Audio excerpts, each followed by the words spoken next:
This is a U.S.-China media brief produced by the UCLA Asian American Studies Center. The U.S.-China media brief features interviews with experts and other prominent individuals involved in studying and documenting the dynamic and ever-evolving relationship between the United States of America and the People's Republic of China. I'm Russell Leong, Director of the U.S.-China Media Brief of the UCLA Asian American Studies Center. Our purpose is to provide a more balanced view of U.S.-China relations for the U.S. media through our media brief and website. Last time we talked, you made a difference between the media and the press, because I guess my assumption was that, okay, the American media is all business for profit, whereas the Chinese media is run by the government. But I think you said that, in fact, one of the problems with the Chinese media is that it is kind of profit-driven. And so I didn't quite understand the difference between the media and the press. Yeah, media is a company, it's a business. You know, media has investors, media has management, media has a manager, has an owner, and the media executive people. But press is run by the journalists who are not the owner, who are not the manager, who are not working for advertisement and not working for rating or not for circulation. In the past, there was this division between religion and state, between the business and the journalism. But now, the journalism has become a business journalism or journalism business. And not only because of a crisis of economy, but also because of the new communication technology. Because of new communication technology, the traditional media is fighting for their life now. So their decline of their revenue of commercials, and they cut back their budget. So the journalists now are being paid less. So in that way, the journalists are working, for living, for surviving, and even the news media are working for surviving. So because of this, there is increasing commercialization of not only the media, the business company, but also of the journalism. So in China, the same thing, and China may be even worse. China, is well ahead of the capitalistic media, and in the Chinese saying, it should be a Chinese capitalist society, a Chinese capitalistic practice is 迎头赶上. That means China catch up with the United States from the not the very beginning, from 迎头赶上, I don't know how to put it into English. And that means China is catching up with the United States just rapidly as the United States is developing its a capitalist society, maybe even faster than the United States.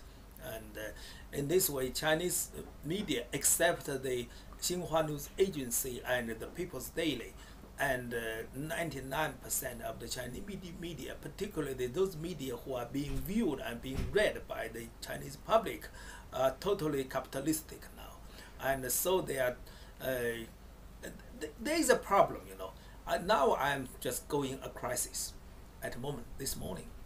And I went to Chengdu, and I was running a workshop about hepatitis B. That's a Asian Chinese people, chronic, not chronic, infectious disease.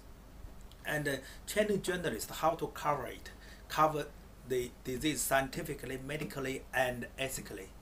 And one of the leading Chinese scientists that gave a lecture last weekend, talking about his opinion of how to control hepatitis B in China.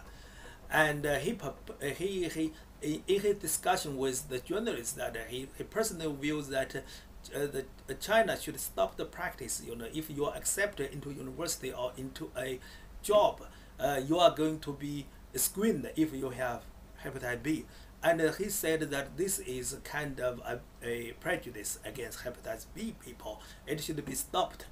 Then one of the Chengdu journalists reported in a way this morning that the Ministry of Health announced a new rule that all the hepatitis B practice should be stopped. So all the Chinese leading website, including the mobile phone website, the lead story front page, the Minister of Health this morning denied this. And the head of the institute of where the scientists work called me this morning very angry. How could you run a workshop spreading this? I said, it's not my problem, you know. The journal, we had about 30 journalists sitting there listening to his talk, and his talk is speaking his own personal view. But we could not control the journalists. The journalist reported as the Ministry of Health, but actually he speaks only as a medical doctor. So, you know, why? Because the journalist believe if I write a medical doctor view, it's not newsworthy. If I say it's a Minister of Health, it would be newsworthy. So the problem of this is a lie, this is a rumor, it's not truthful. We are having a lot of problems like that. I don't think the Washington Post or my former colleague David Brown would write it this way. That if the Minister of Health never said, he would you know, cook up a story about the Minister of Health. Well, you know, I think the American journalism also has problems. But do you think even in China now, with new forms of reporting such as blogs, Twitter, the internet, the sort of citizens journalism, do you think that this has changed the nature of sort of objective reporting from what you learned when you were in school, learning journalism? I mean, do you think all these new type of media kind of strategies has made it less reliable or harder to basically just do reporting? Let me use that case I just talked about. If China did not have new media like this mobile phone newspaper, like website, like QQ, and you know, QQ, that's a Chinese version of Twitter, like that, then the Minister of Health will not be angry, because it was originally reported by the Chengdu Business Daily. It was a small tabloid newspaper. So if we only have traditional newspaper, the Minister of Health would never had a chance to read it. And it was published last weekend, yesterday evening, this morning. All of China, read the story. Hu Jintao being, you know, cited, and everywhere else, Obama story being cited. Everyone, because when, you know, 10% of Chinese are hepatitis B virus carrier in a sense, but it's not that deadly. Anyway, but it's just like kind of like the transmission, the way of transmission like HIV, but it's not as deadly as HIV. And so because the new media, you know, spread the news overnight, and so everyone was calling me from the Minister of Health. They were angry, and some was even shouting at me. So the power of the new media, you know, even it's not truthful, but it's spread, and you have no way to correct it. Now I'm thinking, you know, how could I correct it? No way, no way to correct it.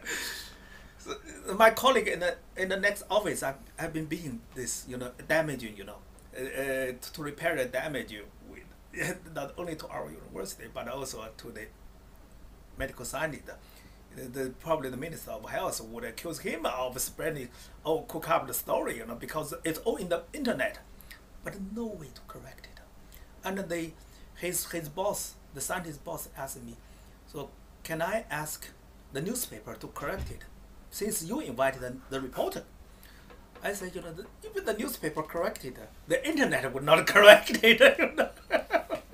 The preceding copyrighted program is a property of the University of California, Los Angeles. All rights reserved. It may be used freely for educational and not-for-profit activities.